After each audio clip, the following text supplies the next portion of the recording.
அளவிலா அருளாளனும் நிகரிலா பேரன்புடையவனுமாகிய எல்லாம் வல்ல அல்லாஹ்வின் திருப்பெயரால் ஆரம்பம் செய்கின்றேன்.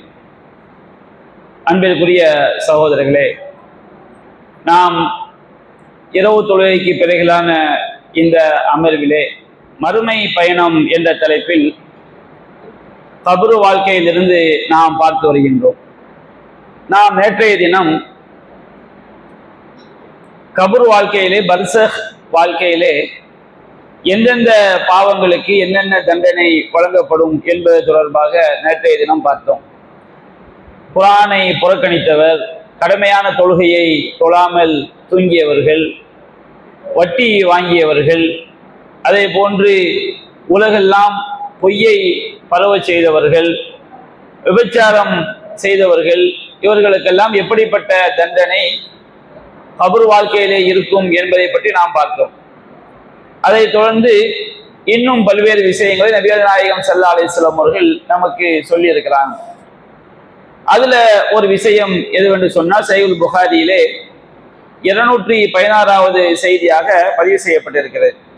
இப்னு அப்பாஸ் ரலியல்லாஹு அன்ஹு அவர்கள் அறிவிக்கிறாங்க, நபிகள் நாயகம் ஸல்லல்லாஹு அலைஹி வஸல்லம் அவர்கள் மக்கா அல்லது மதீனாவில், அறிவிப்பாளர் சந்தேகமா அறிவிக்கிறார் எந்த ஊர் என்பது, மக்கா அல்லது மதீனாவில் ஒரு தோட்டத்தை அவர்கள் கடந்து செல்கிறார்கள். கடந்து செல்லும் பொழுது நபிகள் நாயகம் ஸல்லல்லாஹு அலைஹி வஸல்லம் அவர்களுக்கு கபூர்ல வேதனை செய்யப்படக்கூடிய, மண்ணறையில் வேதனை செய்யப்படக்கூடிய 2 மனிதர்களுடைய சப்தங்களை அல்லாஹ்வின் தூதர் கேட்கிறார்கள். நபிகள் நாயகம் ஸல்லல்லாஹு அலைஹி வஸல்லம் அவங்க அல்லாஹ்வுடைய தூதர், அல்லாஹ் ரப்புல் ஆலமீன் இறை தூதருக்கு பல்வேறு நோக்கங்களுக்காக நாம அறிய முடியாத பல்வேறு விஷயங்களை, நாம பார்க்க முடியாத பல்வேறு விஷயங்களை அல்லாஹ் இறை தூதருக்கு என்ன செய்வான், காட்டுவான். இந்த மார்க்கத்தை கற்றுத்தர வேண்டும், கற்றுக் கொடுக்க வேண்டும் என்பதற்காக. அப்ப நபிகள் நாயகம் ஸல்லல்லாஹு அலைஹி வஸல்லம் அவங்க மண்ணறையில வேதனை செய்யப்படக்கூடிய 2 மனிதருடைய மரண ஓலத்தை அவங்க என்ன செய்யறாங்க, அந்த வேதனையுடைய சப்தத்தை அவங்க கேட்கிறாங்க. அப்ப நபிகள் நாயகம் ஸல்லல்லாஹு அலைஹி வஸல்லம் சொன்னார்கள், யுஅஸபானி, இந்த மண்ணறையில் கபூர்ல உள்ள 2 பேரும் வேதனை செய்யப்படுறாங்க. வமா யுஅஸபானி ஃபீ கபீரி, அவங்க வேதனை செய்யப்படுவது நம்முடைய பார்வையில ஒரு பெரிய பாவம் கிடையாது. நாம அது சாதாரணமான ஒரு பாவமா தான் என்ன செஞ்சோம், சாதாரணமான ஒரு செயலாக தான் எடுத்துக்கிறோம். அப்ப நபிகள் நாயகம் சொல்றாங்க, பெரிய ஒரு விஷயத்திற்காக அவர்கள் வேதனை செய்யப்படவில்லை, ஆனா அது வேதனைக்குரிய ஒரு பாவம் என்பதை இதுல நம்ம விளங்கிக் கொள்ள வேண்டும். அப்போ அந்த 2 பேர் என்ன செஞ்சாங்கன்னா, கான அஹதுஹுமா லா யஸ்ததிரு மின் பௌலிஹி, அவர்களில் ஒருவன் தன்னுடைய சிறுநீரில் இருந்து தடுப்பை ஏற்படுத்திக் கொள்ளவில்லை. சிறுநீர் கழிக்கும் பொழுது நம்முடைய உடல்ல படாதவாறு, ஆடையில படாதவாறு ஒரு தடுப்பு நம்ம என்ன செய்ய ஏற்படுத்திக்கணும். ஏனோ தானே சிறுநீர் கழிக்க கூடாது. சிறுநீர் கழிக்கும் போது நம்ம ஆடையில படுற மாதிரி சிறுநீர் கழிக்கிறதோ, உடல்ல படுற மாதிரி சிறுநீர் கழிக்கிறதோ செய்யக்கூடாது. ரொம்ப கவனமாக பேணுதலாக என்ன செய்ய நடந்து கொள்ள வேண்டும். அதே போன்று இந்த வார்த்தைக்கு இன்னொரு அர்த்தம் இருக்குது. மற்றவர்கள் விட்டு மற்றவங்க பார்க்காத வகையில ஒரு திரை என்ன செய்யல, அவங்க ஏற்படுத்தி கொள்ளல. 2 அர்த்தத்தையும் உள்ளடக்கியதான். இன்னொரு அறிவிப்புல சிறுநீரில் இருந்து அவர் தன்னை தூய்மைப்படுத்திக் கொள்ளவில்லை. அப்ப சிறுநீர் அவர் ஆடையில அல்லது மேனையில படக்கூடியவராகவே அவருடைய வாழ்க்கை என்ன செஞ்சிருக்கு, கழிஞ்சிருக்கு. அப்ப இதன் காரணத்தினால் அவர் என்ன செய்யப்படுறாரு, வேதனை செய்யப்படுகின்றார். காணல் ஆகர், இன்னொருவர் செய்த பாவம் என்னன்னு சொன்னோம்னா, எம்ஷி பின் நமீமா, அவர் கோல் சொல்லி கொண்டே தெரிந்தார். கோல் சொல்லனா என்ன, ஒரு ஆள்கிட்ட ஒரு செய்தியை கேட்டு அதை இன்னொரு ஆள்கிட்ட போய் எடுத்து சொல்லி 2 பேருக்கு மத்தியில பகையை உண்டாக்குறது. அப்ப இந்த மாதிரி கோல் சொல்லக்கூடியவராக இன்னொருவர் தெரிந்தார். அப்ப இந்த 2 பாவத்துக்காக என்ன செய்யப்படுறாங்க, வேதனை செய்யப்படுறாங்க அப்படின்னு நபிகள் சொல்லிட்டு, பிறகு என்ன பண்றாங்கன்னு சொன்னோம்னா, ஒரு வேதித்தம் போலைய எடுத்து கொண்டு அதை 2 துண்டாக உடைத்து, ஒரு கபூர்ல ஒரு துண்டையும் இன்னொரு கபூர்ல இன்னொரு துண்டையும் ரசூலுல்லாஹி செய்றாங்க, வைக்கிறாங்க. அப்ப நபிகள் நாயகம் ஸல்லல்லாஹு அலைஹி வஸல்லம் கேட்கப்படுது, யா ரசூலல்லாஹ் லிம ஃபஅல்த ஹாதா, நீங்க எதுக்கு இவ்வாறு செய்தீர்கள் அப்படின்னு கேட்கும். நபிகள் நாயகம் சொன்னாங்க, லஅல்லஹு யுஹஃபஃப அன்ஹுமா மா லம் தைபஸா, இந்த 2ம் காயாத வரைக்கும் அவங்களுக்கு வேதனை லேசாக்கப்படும். என்னுடைய துவா, நபிகள் நாயகம் ஸல்லல்லாஹு அலைஹி வஸல்லம் உடைய துஆவின் காரணத்தினால் இந்த 2ம் காயாத வரைக்கும், காயிற வரைக்கும் என்ன செய்யப்படும், அவங்களுக்கு அல்லாஹ் ரப்புல் ஆலமீன் நபிகள் நாயகத்துடைய துஆவினால் அவங்களுக்கு அந்த வேதனை லேசாக்கப்படும் அப்படின்னு ரசூல் ஸல்லல்லாஹு அலைஹி வஸல்லம் செய்றாங்க, சொல்லி காட்டுறாங்க. இது நாம விளங்கணும். இன்றைக்கு நாம அடக்கம் செய்யும் போது இந்த மாதிரி ஒரு பச்சை கொப்பை எடுத்து வைக்கக்கூடிய பழக்கம் என்ன செய்து இருக்குது. எல்லாரும் என்ன விளங்கிடுறாங்கன்னா, இந்த பச்சை கொப்பை நட்டி வச்சா வேதனை குறையுன்னு நினைக்கிறாங்க. அப்படி கிடையாது. நபிகள் நாயகம் ஸல்லல்லாஹு அலைஹி வஸல்லம் துவாவினாலதான் வேதனை குறையுது. பச்சை கொப்புக்கும் வேதனை குறைகிறதுக்கும் எந்த ஒரு சம்மந்தம் கிடையாது. ஒரு கொப்பு எப்படி வேதனையை குறைக்கும்? அவங்க எல்லா அநியாயம் பண்ணுவாங்க, எல்லா அக்கிரமும் செய்வான். ஒரு மரகமாவும் அடக்கம் பண்ண பிறகு ஒரு பச்சை கொப்பை வேகமா ஒடிச்சு வச்சுட்டோன்னு அவன் செய்த அநியாயம்னா எல்லாம் மன்னிச்சிருவானா? பச்சை கொப்பு எப்படி வேதனையை குறைக்கும்? நபிகள் நாயகம் ஸல்லல்லாஹு அலைஹி வஸல்லம் அவங்களுக்கு துவாவுடைய அந்த காலம் எவ்வளவு என்பது நபிகள் நாயகம் சொல்லி காட்டாங்க. நான் அந்த கபூர்ல உள்ளவங்களுக்கு இறைவன் புறத்திலிருந்து இறை தூதருக்கு அறிவிக்கப்பட்டிருக்கலாம். அப்ப நபிகள் நாயகம் ஸல்லல்லாஹு துவா செய்யறாங்க, இந்த கொப்பு காயிற வரைக்கும், அந்த பச்சை மட்டை அது காய்ந்து போகிற வரைக்கும் என்னுடைய துவாவினால் அவங்களுக்கு என்ன செய்யப்படும்? வேதனை குறைக்கப்படும். வேதனை குறைக்கப்படக்கூடிய அந்த காலகட்டத்துக்கு தான் அந்த பச்சை கொப்பை தவிர பச்சை மட்டையோ பச்சை கொப்பையோ நட்டி வைக்கிறதுனால என்ன செய்யப்படாது? வேதனை குறைக்கப்படாது. நிறைய பேர் அப்படி என்ன செஞ்சுக்கிறாங்க, விளங்கிக்கிறாங்க. சும்மா ஒரு பச்சை மட்டை எடுத்து வச்சுட்டா பச்சை மட்டை என்ன செய்யும்? வேதனையை குறைக்கும். சில ஆளுக்கு என்ன செய்யறது? தண்ணி ஊற்றி மரத்தையே வளர்க்கிறது. தண்ணி ஊற்றி மரத்தையே வளர்த்ததுனால அது அவங்களுக்குரிய வேதனையை குறைச்சிருமா? மரம் வளர்க்கறது எப்படி வேதனையை குறைக்கும்னு கேட்கிறேன். கபருக்கு மேல ஒரு மரத்தை வளர்த்ததுனால அவன் செஞ்ச அநியாயத்தை எல்லாம் எப்படி எல்லாம் மன்னிப்பான்? இது மக்கள்கிட்ட உள்ள ஒரு தவறான ஒரு நம்பிக்கை. இந்த ஹதீஸை என்ன செஞ்சுக்கிறாங்க? தப்பா புரிஞ்சுக்கிறாங்க. அப்ப நாம அந்த மாதிரி பச்சை கோப்பை நட்டி வைக்கணுங்கிறது கிடையாது. நபிகள் நாயகம் ஸல்லல்லாஹு அலைஹி வஸல்லம் அவங்களுடைய அந்த துவா எவ்வளவு காலம் அவங்களுக்கு பயனளிக்கும் என்பதற்குரிய காலகட்டத்தை தான் நபிகள் நாயகம் சொல்லி காட்டுறாங்க. என்னுடைய துவா அவங்களுக்கு கபூர் வேதனை எந்த அளவுக்கு அவங்களுக்கு குறைக்கப்படும் சொன்னோம்னா, இந்த பச்சை மட்டை காயிற வரைக்கும் அப்படின்னு நபிகள் நாயகம் ஸல்லல்லாஹு அலைஹி வஸல்லம் அவங்களுடைய துவாவிற்குரிய அந்த பலன் தான் அதுவே தவிர நாம ஒரு பச்சை மட்டையை நட்டி வைக்கிறது செய்யாது கிடையாது. ஒரு சென்று பார்க்கறதுக்கு வேணா ஒரு குச்சியை நட்டி கரெக்டா அந்த சென்று பார்த்த பிறகு உரிய தூர போடுறாங்க தவிர நாம பச்சை கோப்பை நட்டி வைக்கிறதுனால வேதனை குறையும் என்பது என்ன செய்யாது கிடையாது. அப்ப இந்த ஹதீஸ்ல பாருங்க, ஒரு ஆள் புறம்ப கோல் சொல்லி கொண்டு தெரிந்தால் அதற்காண்டி கபூர்ல வேதனை செய்யப்படுகிறது. அதே போன்று சிறுநீர் கழிக்கும் பொழுது மக்களை விட்டு மறைக்காம, அதாவது சிறுநீர் தன்னுடைய ஆடையில உடல்ல படாதவாறு படக்கூடிய வகையில் என்ன செஞ்சிருக்கிறாரு? சிறுநீர் கழிச்சிருக்கிறார். இன்னைக்கும் நம்ம சமுதாயத்துல பெரிய பெரிய ஆட்களை கூட என்ன செய்ய கிடையாது, சிறுநீர் கழிக்கக்கூடிய ஒழுங்குகள் தெரியாம இருக்கிறத பார்க்கணும். எங்கனையாவது போற வர்ற இடங்கள்ல என்ன செய்யறது? சிறுநீர் கழிச்சுட்டு அதை மேல பட்டாலும் சரி, ஆடையில பட்டாலும் சரி, அதை ஒரு பொருட்டாக எடுத்துக்கொள்வதே என்ன செய்யாது கிடையாது. ஒரு காலத்துல இன்றைக்கு அல்லாஹ்வுடைய கிருபையில பெரிய மாற்றம். ஒரு காலத்துல சிறுநீர் கழிக்கும் போது சுத்தம் செய்ய வேண்டும் என்பது பெண்களுக்குரிய சட்டமா மட்டும்தான் இருந்துச்சு. யாராவது ஆம்பளை தண்ணியை ஊற்றி கழுவுன்னு என்ன பொம்பளையான்னு கேட்பாங்க. பொம்பளை தான் என்ன செய்வாங்க? தண்ணி எடுத்துட்டு போவாங்க. நீ எது தண்ணி எடுத்துட்டு போற? அப்ப சமூகத்துல மார்க்க அறிவு இல்லாம இருந்துச்சு. அல்லாஹ்வுடைய கிருபையினால பெரிய பெரிய மார்க்க அறிஞருடைய உழைப்புனா இன்றைக்கு ஓரளவு மக்களுக்கு மத்தியில என்ன செஞ்சிருக்கு? மார்க்கம் கொண்டு போய் சேர்ந்துட்டு இருக்கிற காலகட்டத்தில் நம்ம என்ன செய்யறோம் பார்க்கறோம். என் கல்யாணம் முடிக்கும் போது மாப்பிள்ளை களிமா சொல்லி கொடுப்பாங்கல்ல, கல்யாணம் சொல்லி கொடுக்கும் போது மாப்பிள்ளைக்கு ஒளி செய்ய தெரியாது. அந்த ஒரு 10-25 வருஷத்துக்கு முன்னாடி மாப்பிள்ளையை கொண்டு வச்சு மோதினா என்ன செய்வாராம்? கையை கழுவும் பாரு. மாப்பிள்ளை கையை கழுவும், வாயை கொப்பி, அதுக்கடுத்து முகத்தை கழுவு. அந்த புது மாப்பிள்ளை என்ன செய்வாரு? அப்பதான் ஒரு ஒளி செய்யவே படிப்பார். ஒளி எப்படி செய்யணும்னு தெரியாத ஒரு சமுதாயமா தான் நம்ம சமுதாயம் செஞ்சிருக்கு. கடந்த காலங்கள்ல நம்முடைய காலங்கள் இருந்திருக்கு. கல்யாணத்துல களிமா சொல்லி கொடுப்பாங்க. ஏன்னா முஷ்ரிக்கு கல்யாணம் பண்ணி வைக்க கூடாதா இல்லையா? அந்த மாப்பிள்ளை வாழ்நாள்ல களிமாவே சொல்லி இருக்க மாட்டான் போட்டிருக்கு. அப்ப அவனை வச்சு என்ன செய்வாங்க? லா இலாஹ இல்லல்லாஹ் களிமா, ஷஹது அல்லா இலாஹ இல்லல்லாஹ் களிமாவை சொல்லி கொடுத்து அவரை இஸ்லாத்துக்கு கொண்டு என்ன செய்வாங்க? கல்யாணம் கட்டி கொடுப்பாங்க. அப்ப இன்றைக்கு அல்லாஹ்வுடைய கிருபையில இந்த மாதிரி விஷயங்கள் எல்லாம், இஸ்லாத்துடைய அடிப்படை விஷயங்கள் எல்லாம் ஓரளவு நம்ம இஸ்லாமிய சமுதாயம் நாம புரியக்கூடிய மக்களாக இருந்தாலும் இந்த எச்சரிக்கைகளை தெரிந்து நாம் என்ன செய்ய வேண்டும்? இன்னும் பேணுதலாக நாம் இருந்து கொள்ளணும். அடுத்து நாம் இன்னொரு செய்தியை பார்க்கிறோம். கபூர் நம்ம மரணித்த பிறகு வேதனை ஏற்படுத்தக்கூடிய ஒரு பாவமாக நபிகள் நாயகம் ஸல்லல்லாஹு சொல்லி காட்டுறாங்க. இந்த பாவத்துக்கு மட்டும்தான் வேதனை கிடையாது, இந்த பாவத்துக்கு வேதனை செய்யப்பட்டதாக நபிகள் நாயகம் சொல்லி இருக்கிறாங்க. இந்த செய்தி சஹீஹுல் புகாரில 4234வது செய்தியாக பதிவு செய்யப்பட்டிருக்கு. சஹீஹ் முஸ்லிம்ல 115வது செய்தியாக பதிவு செய்யப்பட்டிருக்கிறது. அபூ ஹுரைரா ரலியல்லாஹு அன்ஹு என்ன செய்றாங்க? அறிவிக்கிறாங்க. அவங்க சொல்றாங்க, நாங்க நபிகள் நாயகம் ஸல்லல்லாஹு அலைஹி வஸல்லம் அவங்களோட ஹைபர் யுத்தத்துக்கு போனோம். ஹைபர் யுத்தத்துல பெரிய வெற்றி எங்களுக்கு என்ன செஞ்சது? கிடைச்சது. ஆனா ஹைபர் யுத்தத்துல போரில் வெற்றி கொள்ளப்பட்ட அந்த கனிமத் இருக்கு பாருங்க, போர்ல கிடைக்கக்கூடிய வெற்றி பொருட்கள் எங்களுக்கு வந்து அபூ ஹுரைரா சொல்றாங்க, தங்கமோ வெள்ளியோ எங்களுக்கு கிடைக்கல. எங்களுக்கு எதுதான் போர்ல வெற்றி பொருட்களா கிடைச்சதுன்னா சில சாமான்கள், பாத்திரங்கள், மரச்சாமான்கள், அது மாதிரி உணவுகள், ஆடைகள், இந்த மாதிரி தான் என்ன செய்யுது எங்களுக்கு வெற்றி பொருட்களா கிடைச்சது. ஆடைகள் நிறைய அவங்களுக்கு வெற்றி பொருட்களா கிடைக்குது, அதே போன்று உணவுகள் கிடைக்குது, மற்ற பொருட்கள் என்ன செய்யுது கிடைக்குது. தங்கம் வெள்ளி என்ன செய்யல, கிடைக்கல.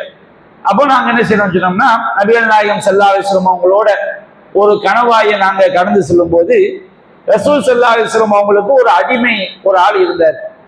ரிஃபா இப்னு ஸைத் ரலியல்லாஹு அன்ஹு அவங்க வந்து அந்த அடிமையை நபிகள் நாயகம் ஸல்லல்லாஹு அலைஹி வஸல்லம் அவங்களுக்கு அன்பளிப்பா கொடுத்திருந்தாங்க. அந்த அடிமை பேர் என்ன பேருன்னா மிதுஅம். அந்த அடிமைக்கு பேர் என்ன பேரு? மிதுஅம் அப்படிங்கிற ஒரு அடிமை நபிகள் நாயகம் ஸல்லல்லாஹு அலைஹி வஸல்லம் அவங்களுக்கு இருந்தார்.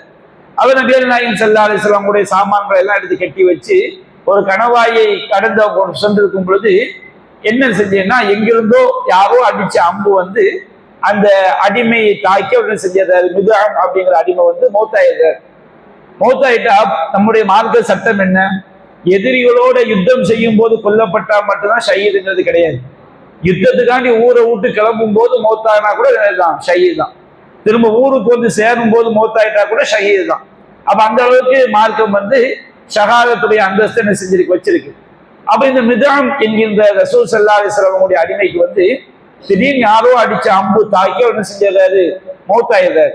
அப்ப அவருக்கு வந்து சஹாபாக்கள்லாம் சொல்றாங்க, ரசூலுல்லாஹ்ட்ட வந்து ஹனியன் லஹு ஷஹாதத்து யா ரசூலல்லாஹ், அல்லாஹ்வின் தூதரே அவருக்கு வந்து ஷஹாதத்துடைய அந்தஸ்து கிடைச்சிட்டு என்ன செய்யுங்க, வாழ்த்து சொல்லுங்க, நற்செய்தி சொல்லுங்க அப்படிங்கிறாங்க. அப்ப நபிகள் நாயகம் ஸல்லல்லாஹு அலைஹி வஸல்லம் சொல்றாங்க, கல்லா வல்லதி நஃப்சு முஹம்மதின் பியதிஹி, முகமதுடைய உயிர் யாருடைய கையில் இருக்கிறதோ அந்த அல்லாஹ்வின் சத்தியமாக இவருக்கு ஒருபோதும் என்ன கிடைக்காது, ஷஹீதுடைய அந்தஸ்து கிடைக்காது. என்ன காரணம் சொன்னோம்னா, இன்ன ஷம்லத்தை, ஒரு போர்வை, தல்தஹிபு அலைஹி நாரன், அவர் மீது நெருப்பாக எரிந்து கொண்டிருக்கிறது. அவர் என்ன பண்ணாரா, அஹதகா மினல் கனாயிமி யௌம ஹைபர், ஹைபர்ல வந்து கனிமத்து பொருட்கள்ல இருந்து அவர் திருடி எடுத்துக்கிட்டார். லம் துசிபுகள் மகாசிப், அதை பங்கு வச்சு ரசூலுல்லாஹ் கொடுக்கிறதுக்கு முன்னாடியே அந்த போர்வை அவர் என்ன செஞ்சுக்கிட்டாரு, யாருக்கும் தெரியாம திருடி எடுத்துட்டாரு. அந்த போர்வை வந்து அவர் மேல என்ன செய்யுது, நரக நெருப்பாக எரிந்து கொண்டிருக்கிறது அப்படின்னு நபிகள் நாயகம் ஸல்லல்லாஹு அலைஹி வஸல்லம் சொல்லி காட்டுறாங்க. ஒரு அல்பமான ஒரு போர்வையை வந்து ஒரு சஹாபி திருடி எடுத்ததற்காக, மோசடி பண்ணதுக்காக அது என்ன செய்யுது, அவர் மௌத்தானாலும் அவருக்கு என்ன செய்யல, ஷஹீதுடைய அந்தஸ்து கிடைக்கல. நபிகள் நாயகம் சொல்லி காட்டுறாங்க, நரக நெருப்பாக எரிந்து கொண்டு இருக்கிறது. அப்ப மரணித்த உடனேயே குறிப்பிட்ட நேரத்துல நாம அடக்கம் பண்ணாலும் சரி, அடக்கம் பண்ணாட்டாலும் சரி, பல்சக் உலகத்துல, கபர் உலகத்துல அவருக்குரிய வேதனை என்ன செஞ்சிருது, ஸ்டார்ட் ஆயிருக்கு. ஏன்னா சகாபாக்கள் அவருக்கு ஷஹீதுடைய அந்தஸ்தை சொல்லுங்கன்னு கேட்கிறாங்க. அப்ப அவர் அடக்கம் கூட பண்ணியிருக்க மாட்டாங்க, அம்பு பாஞ்சவன்னு சொல்றாங்க. அப்ப நபிகள் நாயகம் சொல்றாங்க, அவர் போர்வை வந்து அவர் மேல என்ன செய்யுது, அது வந்து நரக நெருப்பாக எரிந்து கொண்டிருக்கிறது அப்படின்னு சொன்ன உடனே மக்களுக்கு எல்லாம் பயங்கரமா திடுக்கமா போச்சு. என்னடா இது, இந்த மாதிரி ஒரு போர்வை எடுத்ததுக்கெல்லாம் பரிச உலகத்துல வேதனைனா என்ன செய்யறது அப்படின்னு அவங்க மக்கள் பயங்கரமான ஒரு பயத்துல இருக்கும்போது ஒரு மனுஷர் என்ன செய்யறாரு, ஒரு சகாபி என்ன செய்யறாரு, அவர் யாருக்கும் தெரியாம ஒரு செருப்பு வாரம் எடுத்து வச்சிருக்கிறாரு. ஒரு செருப்பு வாரம், 2 செருப்பு வாரம், அல்பமான பொருள் தானே, அதை வச்சு செருப்புக்கு என்ன செஞ்சுக்கலாம், தச்சுக்கலாம் சொல்லி ஒரு செருப்பு வாரம் வந்து யாருக்கும் தெரியாம அவர் எடுத்து வச்சிருந்திருக்காரு, கனிமத்துல உள்ளது. அப்ப நபிகள் நாயகம் ஸல்லல்லாஹு அலைஹி வஸல்லம் அவங்கள்ட்ட வந்து அவர் சொல்ல, யார சொல்லலாம், அசப்து யௌம ஹைபர், ஹைபர் நாள்ல வந்து இதை நான் எடுத்துக்கிட்டேன், இது கனிமத்துல உள்ளதுதான், ஆனா இது அல்பமான பொருள் தானே என்ன செஞ்சுக்கிட்டேன், இது 2 செருப்பு வாரம் எடுத்து வச்சுக்கிட்டேன்னு சொல்றாங்க. அப்ப நபிகள் நாயகம் ஸல்லல்லாஹு அலைஹி வஸல்லம் சொன்னாங்க, ஷிராக்கு மின்னார் அவ் ஷிராக்கானி மின்னார், இது வந்து நரகத்துடைய செருப்புவாரு. இந்த 2 செருப்புவாரு ஒன்னு எடுத்திருந்தா அந்த ஒரு வாரம் நரகத்துடைய செருப்புவாரு, 2 செருப்புவாரம் எடுத்திருந்தா அந்த 2ம் நரகத்துல உள்ள செருப்புவாருன்னா என்ன அர்த்தம், அதன் காரணமாக மூத்தான பிறகு அவர் எங்க போவாரு, நரக வேதனையை பரிசக் உலகத்துல வேதனை அனுபவிப்பாரு. மறுமையிலையும் அல்லாஹ் மன்னிக்காட்ட என்ன செய்யலாம், அந்த வேதனையை வந்து அவர் அனுபவிப்பார் என்பதுதான் என்னுடைய கருத்து. அப்போ நம்ம மௌத்தான பிறகு ஒரு பரவலான ஒரு கருத்து வந்து இருக்குது. என்ன சொன்னா, சில குறிப்பிட்ட பாவங்களுக்கு தான் தண்டனை, மற்ற பாவங்கள் செஞ்சா மறுமையில ஆகிரத்துல தண்டனை அப்படிங்கிறதுலாம் கிடையாது. அல்லாஹ் நாடுனா எந்த பாவத்துக்கும் அல்லாஹ் செய்வான், தண்டிப்பான். பரிசக் உலகத்துல இந்த பாவத்துக்கு மட்டும்தான் தண்டனை நபியானா என்ன செய்யல, சொல்லல. சில சம்பவங்கள்ல சில பாவங்கள் சொல்லப்பட்டிருக்கே தவிர இந்த பாவத்துக்கு மட்டும்தான் தண்டனை, மற்ற பாவங்களுக்கெல்லாம் தண்டனை கிடையாது. நபிகள் நாயகம் ஸல்லல்லாஹு அலைஹி வஸல்லம் செய்யல நமக்கு குறிப்பிடவில்லை என்பதை நாம் கவனமாக நம்முடைய மனதில் பதிய வைத்துக் கொள்ள வேண்டும். அதே மாதிரி புகாரில இதே போன்று இன்னொரு சம்பவம் 3074வது ஹதீஸாக பதிவு செய்யப்பட்டிருக்கிறது. அப்துல்லா இப்னு அம்ரு ரலியல்லாஹு அன்ஹு அவங்க என்ன செய்றாங்க, அறிவிக்கிறாங்க. நபிகள் நாயகம் ஸல்லல்லாஹு அலைஹி வஸல்லம் பயணம் செல்லும் போது அவருடைய பயண பொதிக்கு பொறுப்பாளரா ஒரு மனிதர் இருந்தார். அவர் பேர் என்ன பேருனா கிர்கிரா. அவர் பேர் என்ன பேரு? கிர்கிரா. என்ன செஞ்சாரு? மூத்தாயிட்டார். எப்படி மூத்தானான்னு தெரியல. அவர் திடீர்னு மூத்தாயிட்டார். ரசூலுல்லாஹ்வுடைய பயண பொதிகளுக்கு அவர் பொறுப்பாளரா இருந்தார். அவர் பேரு கிர்கிரா. அவர் என்ன செஞ்சார்? மரணிச்சார். அவர் நபிகள் நாயகம் ஸல்லல்லாஹு அலைஹி வஸல்லம் சொன்னாங்க, ஹுவ ஃபின்னார், அவர் நரகத்திலே இருக்கிறார். அப்ப பர்சக் உலகத்திலேயும் ஒரு நரகம் இருக்கு, ஆகிரத்திலேயும் ஒரு நரகம் என்ன செய்து இருக்குது. ரெண்டுக்கும் என்ன வித்தியாசம் என்று அங்க போனா தான் தெரியும். அப்ப அவர் நரகத்தில் இருக்கிறார் நபிகள் சொல்றாங்க. அப்ப இவங்க என்ன, அவர் உடம்பு அடக்கம் கூட பண்ணல. அடக்கம் பண்றதுக்கு முன்னாடி ரசூலுல்லாஹ் எங்க இருக்கிறாங்கன்னு சொல்றாங்க, நரகத்துல இருக்கிறாங்கன்னு சொல்றாங்க. அப்போ இவங்க அவரை போய் ஆய்வு பண்றாங்க. போய் எந்த இல்லை, அவரை போய் பார்க்கிறாங்க. அவர் என்ன, ஏன் இவர் நரகத்துல இருக்கிறோன்னு சொல்லி அவர் ஆய்வு பண்ணும்போது வஜது அபாஅத்தன், ஒரு நீலங்கி என்ன செஞ்சுறாங்க, அவங்க கண்டெடுக்கிறாங்க. ஒரு நீளமான அங்கி, இந்த அரபுகள் ஆதிம்சாக்கள்லாம் போடுவாங்களா இல்லையா, அந்த மாதிரி ஒரு நீளமான அங்கி என்ன செய்யறாங்க, கண்டெடுக்கிறாங்க. கல்லகா, அதாவது என்ன செஞ்சிருக்கிறாரு, மோசடி பண்ணி எடுத்திருக்கிறார். யாருக்கும் தெரியாம திருட்டுத்தனமா மோசடியா என்ன செஞ்சிருக்கிறாரு, அந்த நீலங்கிய அவர் எடுத்து வச்சு வந்திருக்கிறாரு. அப்ப நபிகள் நாயகம் ஸல்லல்லாஹு அலைஹி வஸல்லம் அவங்க இதுக்காகத்தான் என்ன செய்யப்பட்டிருக்காரு, நரகத்துல கிடக்கிறான்னு சொன்னாங்க. அப்ப எந்த அளவுக்கு பர்சக் உலகத்துல எந்த அளவுக்கு வேதனைகள் இருக்குதுங்கிறத இந்த ஹதீஸ்கள் எல்லாம் நமக்கு என்ன செய்து உணர்த்தி காட்டு. அதே போன்று பெருமை இருக்கு பாருங்க, கிபிர். இந்த கிபிர் அதனுடைய விளைவு நரகத்துல மட்டும் கிடையாது, நம்ம மௌத்தான உடனே நமக்கு என்ன செஞ்சிருது, அந்த கிபிருடைய விளைவு ஆரம்பிச்சது. அல்லாஹ் காப்பாற்றும். ஏன்னா அல்லாஹ் ரப்பல் ஆலமீன் சொல்லுகின்றான், அல் இஸ்ஸு இஸாரி, கண்ணியம் என்பது என்னுடைய மேலாடை. அல்லாஹ்வுடைய சட்டத்துக்கு பின்பற்றுறதுக்கு எனக்கு கண்ணியம் முக்கியம்னா நம்ம பார்க்க கூடாது, அல்லாஹ்வுடைய சட்டத்துக்கு தான் கட்டுப்படணும். ஒரு கிபிரியா ஒரு இதாயி, கண்ணியம் என்பது என்னுடைய கீழாடை, பெருமை என்பது என்னுடைய மேலாடை. ஃபமன் நாஸஅனி ஃபீஹி, இதுல எவன் என்னோடு போட்டிக்கு வர்றானோ கஸ்ஸம்துஹு, அவனை நான் பகிர்ந்து விடுவேன் அப்படின்னு அல்லாஹ் சொல்லி காட்டுறான். நம்ம கிட்ட பெருமை என்பது வரக்கூடாது. பெருமை என்பது பத்தருல் ஹக், உண்மையை மறைப்பது, நாஸ், பிற மக்களை இழிவா நினைக்கிறது. இவன்டையெல்லாம் என்னத்தை இருக்க போகுது, இவனுடைய எந்த ஒரு மனிதனும் அற்பமா நினைச்சிடக்கூடாது. நம்ம பார்வையில அற்பமா தெரியலாம், ஆனால் ஒரு ஆளுக்கு சம்பந்தமே என்ன வச்சுக்கிடுவோம், அவர்கிட்ட கூட ஒரு இல்மு என்ன செய்யலாம் இருக்கலாம். அப்ப ஏதாவது சொல்லும்போது இவருக்குலாம் என்ன தெரியும், இவரெல்லாம் சாதாரண ஆள் அப்படிங்கிற யாரையும் நம்ம அற்பமா நினைச்சிடக்கூடாது. அதே மாதிரி எந்த ஒருவரையும் நம்முடைய அமல்களை வச்சு நாம குறைச்சு மதிப்பிட்டுறோம் கூடாது. நாம நல்ல தொழுகிறோம், சுண்ண தொழுகிறோம், நோன்பு வைக்கிறோம், அது செய்யறோம், இது செய்யறோம், நம்ம தான் ரொம்ப பெரிய சொர்க்க தலைச்சா நினைக்க கூடாது. அல்லாஹ் ரப்பல் ஆலமீன் நிறைய நல்லடியாக நம்ம கண்டுபிடிக்கவே முடியாது. மக்களோடு மக்களா அவங்க என்ன செய்வாங்க, தங்களை வெளிப்படுத்தாம ஒரு சாதாரண ஒரு பிரச்சனையா கூட என்ன செய்வாங்க, இருப்பாங்க. அப்ப எந்த நேரத்திலையும் நம்ம கிட்ட என்ன வந்துடக்கூடாதுன்னா, பெருமை வந்துவிடக்கூடாது. நம்முடைய உடல் தோற்றத்தை வச்சோ, நம்முடைய செல்வத்தை வச்சோ, நம்முடைய செல்வாக்கை வச்சோ, எந்த ஒன்றை வைத்தும் ஒரு மூமெண்ட் பெருமை வந்துவிடக்கூடாது. யாருடைய உள்ளத்துல மன்கான ஃபீ கல்பிஹி மிஸ்காலு தர்ரத்தின் மின் கிப்ர், யாருடைய உள்ளத்துல ஒரு கடுகளவு பெருமை இருக்கிறதோ லா யதுகுலுல் ஜன்னா, அவன் என்ன செய்ய முடியாது, சொர்க்கம் நுழைய மாட்டான். நபிகள் நாயகம் ஸல்லல்லாஹு அலைஹி வஸல்லம் அவங்க சொல்லி காட்டுறாங்க. அப்ப இந்த பெருமையுடைய விளைவு எங்க ஆரம்பிச்சதுன்னா, மௌத்தான உடனேயே பர்சக் உலகத்திலேயே ஆரம்பிச்சது. சஹீஹ் முஸ்லிம்ல பதிவு செய்யப்பட்டிருக்கிறது. அபூ ஹுரைரா ரலியல்லாஹு அன்ஹு அவங்க அறிவிக்கிறாங்க, பைனமா ரஜுலுன் யம்ஷி, ஒரு மனுஷன் நடந்து போய்கிட்டு இருக்கும்போது, அது ஆய்ஜபத்துஹு ஜும்மத்துஹு வ புர்தாஹு, அவனுடைய முடி, அவர் ரொம்ப ஸ்டைலா முடி வச்சிருப்பாரு போல இன்னைக்கு, அவருடைய 2 சட்டை புர்தா, 2 போர்வை, அந்த காலத்துல போர்வை தானே அணிவாங்க. அப்போ ரொம்ப ஸ்டைல் முடி, 2 போர்வை, இது அவருக்கு ரொம்ப ஒரு பெருமையா இருக்கு. எதுக்கு பெருமை அடிச்சிருக்காரு, பெரிய பெரிய பெருமையெல்லாம் கிடையாது. இன்னைக்கு நம்ம பசங்களை பார்க்கலாம், 24 மணி நேரம் என்ன செய்வான், எப்படின்னுகிட்டே இருப்பான். அவனுக்கு என்னது, அந்த முடியை அவன் பைக்ல போகும்போது அப்படி என்ன செய்யணும், பறக்கணும், ஏதாவது செய்யணும். அது அந்த வயசு போலான்னு வச்சுக்கிடுங்களேன். அப்ப இந்த மாதிரி முடியை வச்சு ஒருத்தனுக்கு பெருமை. எப்ப பார்த்தாலும் அவனுடைய முடி பெருசா இருக்கும், அதுலயே ஒரு நறுமணம் போட்டுக்கிறது, அதை அலங்காரம் பண்றது, அதை வச்சு ஒரு பெருமையா நினைக்கிறது. தன்னுடைய போர்வை, அந்த போர்வையை வச்சு ஆடையை வச்சு ஒரு பெருமை. அப்ப அல்லாஹ் என்ன செஞ்சான், இது ஹொசிஃப பிஹில் அருள், அவன் பூமிக்குள் இழுக்கப்பட்டான். அவனுக்கு இந்த தற்பெருமை ஆணவம் அகம்பாவம் இருந்ததுனால அவன் பூமிக்குள் இழுக்கப்பட்டான். என்ன வேதனை பாருங்க, நம்ம கற்பனை, இந்த மாதிரி வேதனை கற்பனை செய்ய முடியாது. நபிகள் சொல்லி காட்டுறாங்க, கியாமத்து நாள் வரைக்கும் பூமிக்குள்ள இறங்கிட்டே இருப்பான். அப்ப அல்லாஹ் அவனை கொஞ்சம் கொஞ்சமா, அல்ல நம்ம அதை விவரிக்க முடியாது. ஆனா கியாமத்து நாள் வர்ற வரைக்கும், கியாமத்து நாள் எப்போ வரும் அது வரைக்கும் அவன் பூமிக்குள் இறங்கி கொண்டே இருப்பான். அப்ப அல்லாஹ் ரப்புல் ஆலமீன் அவனை பூமிக்குள்ள கொண்டு போய்கிட்டே இருக்கிறான். கியாமத்து நாள் வர்ற வரைக்கும் எவ்வளவு வேகத்தை கொண்டு போகணுமோ அது அல்லாஹ் நாடிய விதத்துல அல்லாஹ் என்ன செய்யறான், பூமிக்குள்ள அவன் என்ன செய்யறான், கொண்டு போய்கிட்டே இருக்கிறான். இது அவனுக்கான தண்டனை என்று அல்லாஹ் ரப்புல் நபிகள் நாயகம் ஸல்லல்லாஹு அலைஹி வஸல்லம் சொல்லி காட்டினான். அப்ப இதை யோசிச்சு பாருங்க, ஹத்தா தகூம ஸாஆ, கியாமத்து நாள் ஏற்படக்கூடிய வரைக்கும் அவனுக்கு அந்த மாதிரி வேதனை இருக்குன்னா என்ன வேதனை அது? பர்சக் உலகத்துல கபருடைய வாழ்க்கையில ஏற்படக்கூடிய வேதனை என்பதை இந்த ஹதீஸ் நமக்கு என்ன செய்து காட்டும். அதே போன்று சஹீஹுல் புகாரில 4340வது ஹதீஸா பதிவு செய்யப்பட்டிருக்குது. அலி ரலியல்லாஹு அன்ஹு என்ன செய்றாங்க, அறிவிக்கிறாங்க, நபிகள் நாயகம் ஸல்லல்லாஹு அலைஹி வஸல்லம் அவங்க ஒரு படையை அனுப்பி வைக்கிறாங்க, சின்ன படையை. அந்த படைக்கு அன்சாரி நபி தோழர் ஒருவரை அமீரா என்ன செய்யறாங்க, நியமிக்கிறாங்க.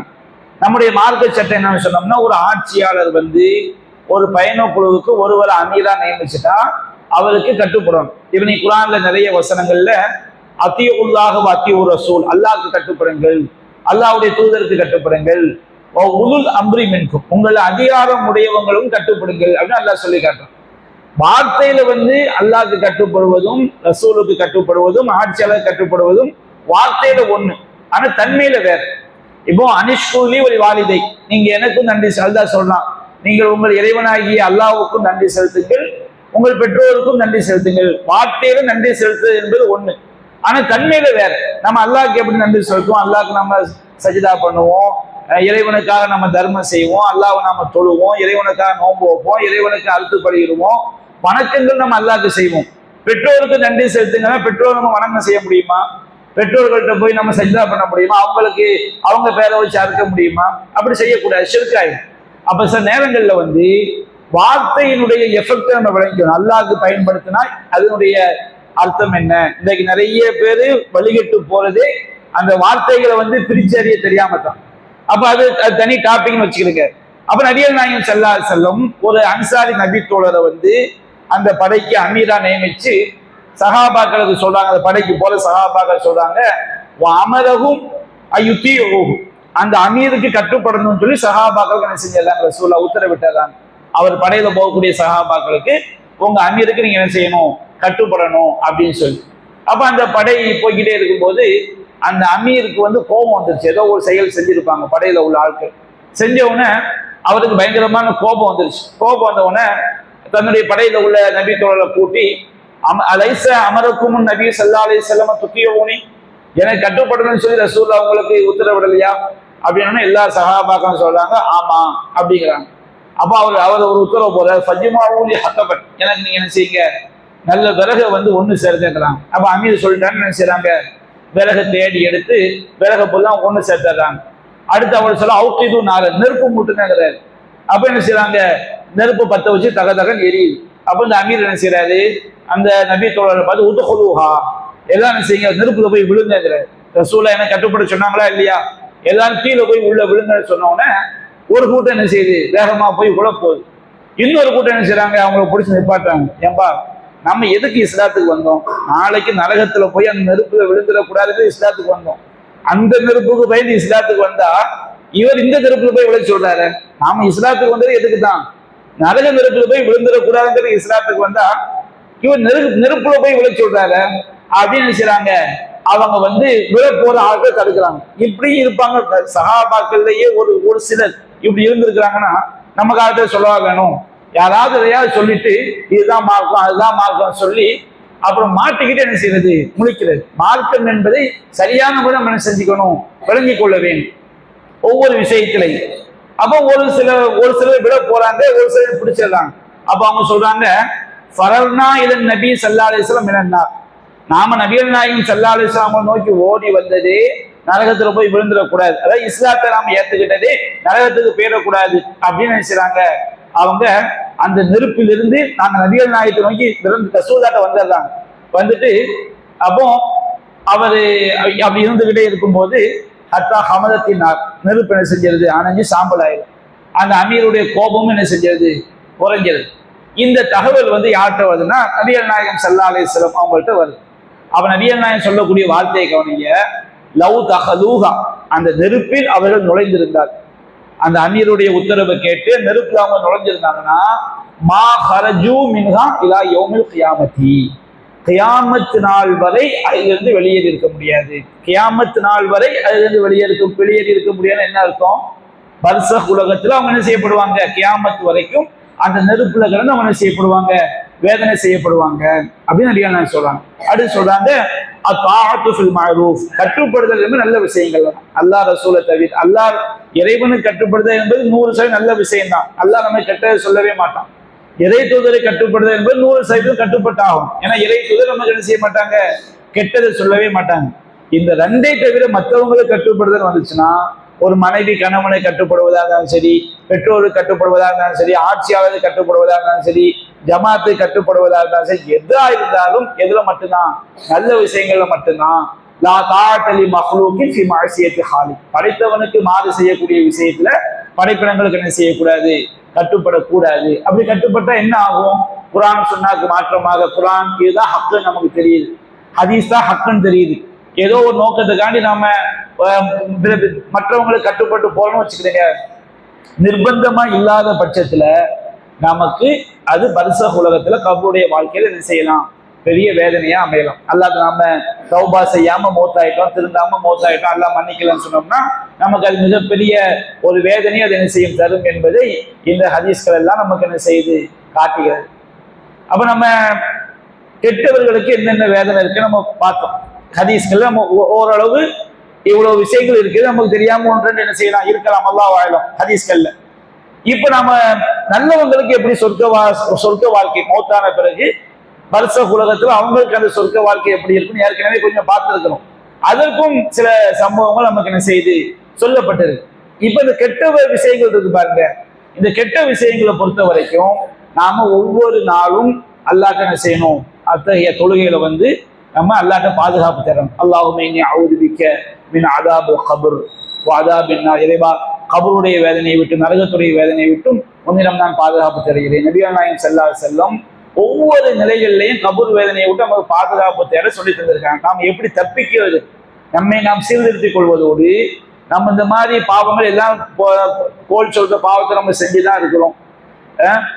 இன்னும் அல்லாஹ் நம்மளை காப்பாற்றணும். எதிர்காலத்தை நம்ம என்ன செய்வோம், மனசனாக பாவம் செய்யக்கூடியவன் தானே.